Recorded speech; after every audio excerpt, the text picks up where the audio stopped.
Америка СССРді құлатқандай Ресейді бөлшектей ала ма? Бүгін біз әлем саясатындағы ең қауіпті әрі қызықты сұраққа үңілеміз. Америка Совет одағын құлатқандай Ресей Федерациясын бөлшектей ала ма? Мұны түсіну үшін алдымен СССР қалай құлады? Қазіргі Ресей қандай күйде және сыртқы күш қаншалықты әсер ете алады? Осының бәрін талдап шығу қажет. СССР неге құлады? Үлкен шындық. Көп адам СССРді Америка құлатты деп ойлайды. Бірақ бұл толық ақиқат емес. Біріншіден, Совет одағы өз ішінде қатты әлсіреген еді. Экономика мұнайға қатты тәуелді болды. Ал мұнай бағасы төмендеп кеткенде бүкіл бюджет күйреді. Екіншіден, халықтың тұрмысы нашарлады. Дүкендер бос, тауар жетіспейді, талон жүйесі күнделікті өмірге айналды.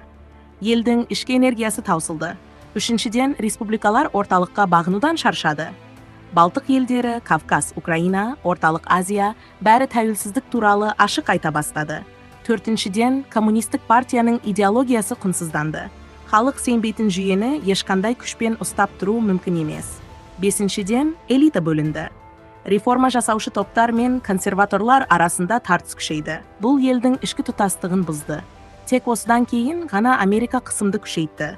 Санкциялар, қару жарысы, экономикалық бәсеке, технологиялық шектеулер. Бірақ шешуші рөлді сыртқы күш емес, ішкі әлсіздік атқарды. СССР сырттан емес, ішінен құлады. Қазіргі Ресей қай деңгейде әлсіз? Енді бүгінгі Ресейге қарайық. Біріншіден, Ресейдің экономикасы шикізатқа қатты байланысты. Экспорттың негізгі бөлігі мұнай мен газ. Олардың бағасы немесе экспорты құласа, бүкіл бюджет шайқалады.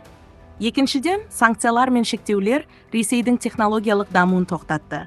Авиация, автомобиль, логистика, мұнай сервисі бәрі импорттық бөлшектерге тәуелді. Үшіншіден, кадр тапшылығы күшейіп кетті. Соңғы жылдары миллиондаған адам елден көшті. Тарихтағы ең үлкен эмиграциялық толқындардың бірі жүріп жатыр. Төртіншіден, демография нашар. Халық саны азайып жатыр. Әсіресе еңбекке қабілетті ер адамдар. Бұл елдің болашағына тікелей қауіп. Бесіншіден, ұзаққа созылған соғыс экономикаға ауыр жүк түсіріп отыр. Қаржы ресурстары армияға кетіп, әлеуметтік сала қысқарып жатыр. Алтыншыдан, Ресейдің аймақтарында наразылық күшейіп келеді. Сібір мен Кир шығыста Мәскеу бәрін өзіне тартып алды деген көзқарас кеңейіп барады. Татарстан мен Башқұртстанда орталыққа көңіл толмау байқалады. Бұл факторлар Ресейдің ішкі тұрақтылығына нақты қысым түсіреді. Америка Ресейді бөлшектей ала ма? Ең маңызды сұрақ осы. Біріншіден, Америка Ресейге тікелей әскери күш қолдана алмайды. Ядролық державаға шабуыл жасау бүкіл әлем үшін апат. Екіншіден, ақш Ресейдің аумағын өз қолымен бөліп тастай алмайды. Қазіргі халықаралық құқық мұндайға мүлде жол бермейді. Үшіншіден, Вашингтонның мақсаты Ресейдің толық күйреуі емес, оның әлсіреп, бірақ бақылаудан шықпау күйінде қалуы. Себебі Ресей құласа, ядролық қару кімде қалады? Бұл бүкіл әлемге қауіпті. Бірақ Америка жүйені әлсіретуге әсер ете алады. Біріншіден, ұзақ санкциялық қысым арқылы, екіншіден, энергетикалық нарықты қайта бөліп, Ресей табысын азайту арқылы.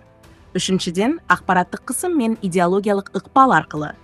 Төртіншіден, Ресей элитасы ішіндегі қақтығыстарды тереңдететін факторларды күшейту арқылы.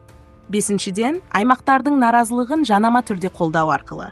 Демек, ақш Ресейді қолмен бөліп жібермейді. Бірақ сыртқы қысым арқылы оның әлсіреуін жылдамдатуы мүмкін. Ресейдің бөлінуі мүмкін бе? Ең ауыр сценарий, Ресейдің бөлінуі тек бір жағдайда болуы мүмкін. Елдің ішінде терең дағдарыс басталса. Біріншіден, экономика ұзақ жылдар бойы құлдырай берсе, екіншіден, аймақтар Мәскеуден тәуелсіздік талап ете бастаса, үшіншіден, элита ішінде билік үшін күрес күшейсе, төртіншіден, халықтың тұрмысы күрт нашарласа, бесіншіден, орталық билік бақылауды жоғалтса, онда Ресей табиғи түрде бірнеше аймаққа бөлінуі мүмкін. Дәл СССР сияқты. Бұл Америка жасаған сценарий емес, ішкі дағдарыстың логикалық жалғасы. Қорытынды. Америка СССРді құлатқандай, Ресейді дәл солай бөлшектей алмайды. Бірақ ұзақ қысым арқылы әлсіретуі мүмкін. Ал нақты бөліну процесі болса, ол тек Ресейдің ішкі жағдайынан туады. Тарих көрсеткендей, империялар сырттан емес, ішінен құлайды. Егер осындай видеолар ұнаса, каналға жазылып, лайк басып, комментарий қалдырыңыз. Бұл бізге жаңа видеолар шығаруға үлкен шабыт береді.